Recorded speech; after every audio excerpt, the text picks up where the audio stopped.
Case अचानक delist हो गया। वुकला पहुंच गए इस्लामाबाद हाई कोर्ट में कि जनाब आज केस की समाअत है, लेकिन अचानक से उन्हें पैगाम मिला कि नहीं जनाब ये नहीं हो सकती समाअत। एक तो है ना उनका अलकादर ट्रस्ट का केस जिसके लिए सबको इंतज़ार है, उनकी सज़ा मुअत्तली वाला, वो 5 जून को यानी कल सुबह 11 बजे सुना जाएगा। तो वो जब उसकी समाअत होगी तो वो भी आपको अपडेट कर देंगे।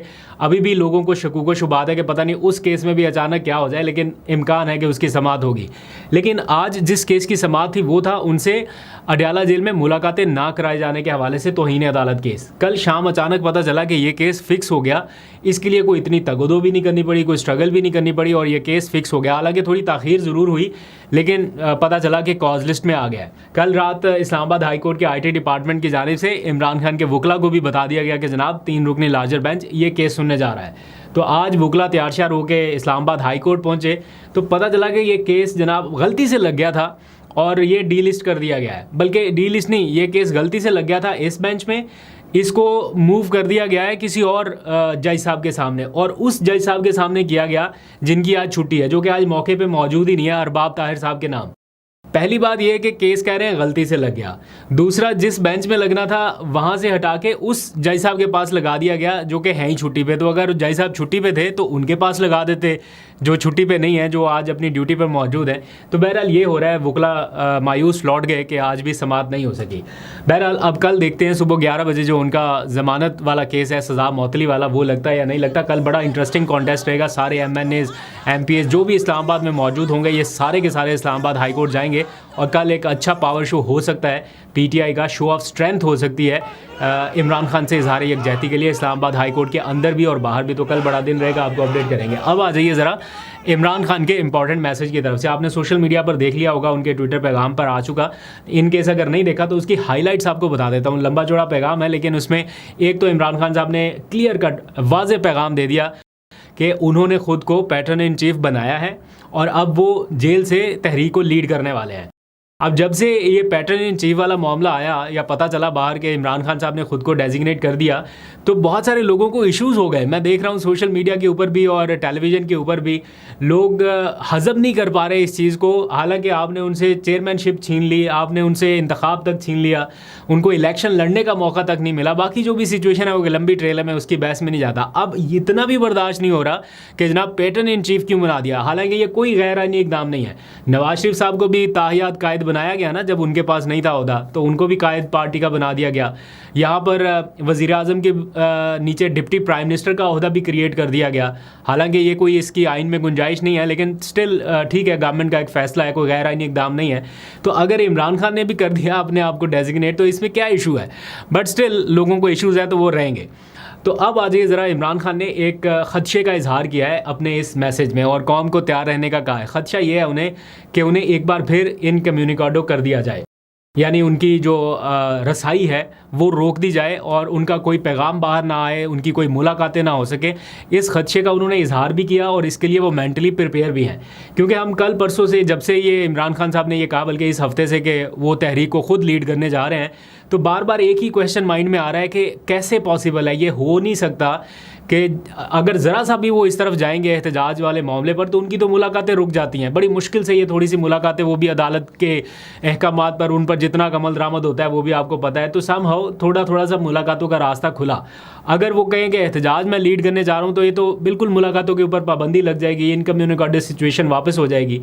तो लेकिन इसके लिए इमरान खान साहब भी मेंटली रेडी हैं और उन्होंने कहा कि हो सकता है आने वाले दिनों में उनकी मुलाकातों के ऊपर पाबंदी लग जाए। इसलिए उन्होंने ये मैसेज कौम को दे दिया कि आप लोग एहतजाज के लिए तैयार रहे। इस बार एहतजाज मुसलसल और मुल्कगीर होगा, यानी कंटिन्यू रहने वाला है और शायद इसकी ड्यूरेशन लंबी होगी। फिर साथ में उन्होंने ये कहा कि वोट जो चोरी हुआ वो मेरा नहीं है, वो आपका वोट चोरी हुआ। इसलिए अब आपको फ़ैसला करना है कि आपने अपनी तहरीक के लिए किस हद तक कोशिश करनी है। अगर मैं जेल में हूँ, कह रहे हैं कि मैं इतने टाइम तक जेल बर्दाश्त कर सकता हूँ, तो मैं अपने पार्टी रहनुमाओं को भी कहता हूँ, लोगों को भी कहता हूँ कि आपको भी डरने की ज़रूरत नहीं है। तो एक बार इमरान खान ने कहा ना कि जब आपका कप्तान डटा हुआ है तो फिर आपको घबराने की क्या ज़रूरत है। तो वही मैसेज उन्होंने एक बार फिर से लोगों को दिया और साथ ही अपोजिशन की क़यादत को भी उन्होंने दावत देने का फ़ैसला किया है। उनके पार्टी रहनुमाओं को उन्होंने वैसे ये मैसेज कन्वे कर दिया है कि इस एहतजाजी तहरीक के शुरू होने से पहले पहले अपोजिशन को एक बार फिर दावत दी जाए, और उन्होंने उसमें नाम भी लिख दिया है। एक तो तहरीक तहफ़्फ़ुज़ आईन पाकिस्तान है, उसको फिर GDA, फिर महारंग बलोच, वो पता नहीं आ सकेंगी, ज्वाइन करेंगी नहीं, क्योंकि उनके ऊपर भी सख्ती है। लेकिन इमरान खान साहब ये चाहते हैं कि मैसेज सब तक जाए, लेकिन इसमें मौलाना फजलुर रहमान को उन्होंने स्किप किया हुआ है। इस बार उनका नाम नहीं डाला गया। और पार्टी के अंदर भी लोगों से जब हम पूछते हैं, वो कहते हैं यार 6 महीने तो हम मौलाना के पीछे लगे रहे हैं, और 6 महीने हमने टाइम अपना एक तरह से वो कहते हैं ज़ाया हुआ है हमारा, कि हम नहीं एहतजाजी तहरीक उस तरह से कर सके एक सही वक्त में जब हमें करनी चाहिए थी, मौलाना का इंतज़ार करते करते। तो अब एक बार फिर क्या मौलाना से दोबारा बातचीत की जाए, इसके हक़ में वो नहीं है। और इस बार इमरान खान ने भी वो नाम शाम उनका कोई नहीं लिया। तो ये इस वक्त की सिचुएशन है। आप देखते हैं कि कब ये मुलाकातें उनकी रिस्ट्रिक्ट होती हैं या इसी तरह जारी रहती हैं। कल का जो अदालती मंजरनामा है वो भी इस हवाले से काफ़ी सारी चीज़ों को क्लियर कर देगा, और आने वाले दिनों के हवाले से थोड़ी सी सिचुएशन आपको पता चल सकेगी। पाकिस्तान तहरीक इंसाफ ने ये जो हालिया इलेक्शन हुआ समड़ियाल वाला, इस मामले पर जो कहते हैं ना खामोशी रखना या थोड़ा धीमा रहना, वो वाली पॉलिसी तर्क कर दिया। एग्रेसिव पॉलिसी उनकी है ही सही।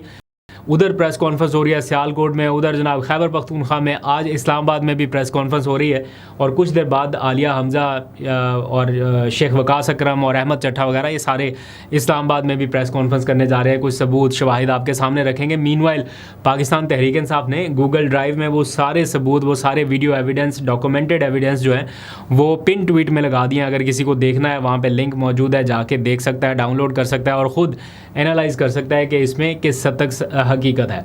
दूसरी जानिब जो हुक्मरान जमात का इत्तेहादी ग्रुप है पीपल्स पार्टी, उसमें एक ग्रुप जो है वो बड़ा सख्त स्टैंड लिए हुए है। वो कह रहे हैं कि जनाब ठीक है, आप हुकूमत में हैं, इत्तेहाद है, वो चलता रहेगा, सारा कुछ ठीक है, लेकिन पंजाब में हमें हमारे ऊपर तो सख्तियां कायम हैं, हमें वो स्पेस नहीं मिल रही जो हमें मिलनी चाहिए। बार बार निगोशिएट भी होता है लेकिन स्टिल स्पेस नहीं मिल रही। फिर इलेक्शन के टाइम पे हर बार हमारे साथ ये होता है। तो उनका ये गिला है कि जनाब आपके इत्तेहादी होने का हमें फ़ायदा कोई नहीं मिल रहा, हमें इलेक्शन में स्पेस नहीं मिल रही। उनका अपना गुस्सा बरकरार है। वो ये नहीं है कि जनाब नाइंसाफ़ी हो रही है या इलेक्शन फ्री एंड फेयर नहीं हो रहा। उनको गुस्सा इस बात का है कि हुक्मरान जमात के इत्तेहादी होने के बावजूद हमें स्पेस नहीं मिल रही। तो उनका अपना एक गिला शिकवा जो है वो बना हुआ है। इस सारे मामले में शहर इक़्तिदार में 27वीं तरमीम के हवाले से बहुत सारी खबरें गर्दिश कर रही हैं, और हम सुन रहे हैं कि कोई 27वीं तरमीम आ रही है। अभी 26वीं तरमीम के असरात ख़त्म नहीं हुए, बल्कि अभी उसको रिवर्स करने की बातें जा रही हैं कि जब तक ये तरमीम रहेगी जमहूरियत का मामला आगे नहीं बढ़ पा रहा। लेकिन अब सुन रहे हैं कि कोई 27वीं तरमीम भी आ रही है। बहरहाल जब भी ये 26वीं तरमीम ख़त्म होनी है तो थ्रू 27वीं तरमीम ही ख़त्म होगी, यानी एक और तरमीम होगी तो ये रिवर्स होगी। बट इस बार जो 27वीं तरमीम आ रही है वो पिछली तरमीम को रिवर्स करने के लिए नहीं, शायद उससे भी ज़्यादा वर्स्ट हालात के लिए कोई कमी कोताही रह गई थी जो 26वीं तरमीम में, उसके लिए माहौल जो है वो आगे बनने लग गया। उसके लिए मखसूस नशिस्तों का मामला, उसके लिए बाकी सारा कुछ ग्राउंड जो है वो आहिस्ता आहिस्ता सेट किया जा रहा है। और हम देख रहे हैं अभी 27वीं तरमीम का कोई ड्राफ्ट सामने नहीं आया, हुकूमती सतह पर ऑफिशियल इसका कोई बयान सामने नहीं आया। बट जो वकला हैं, कुछ ऐसे वकला जो कि बाज़ के नुमाइंदे हैं या जिनके पास ये मालूमात होती हैं या जिनसे मुशावरत इनिशियली स्टार्ट होती है, उन्होंने कहना शुरू कर दिया कि जनाब हम 27वीं तरमीम के हामी हैं।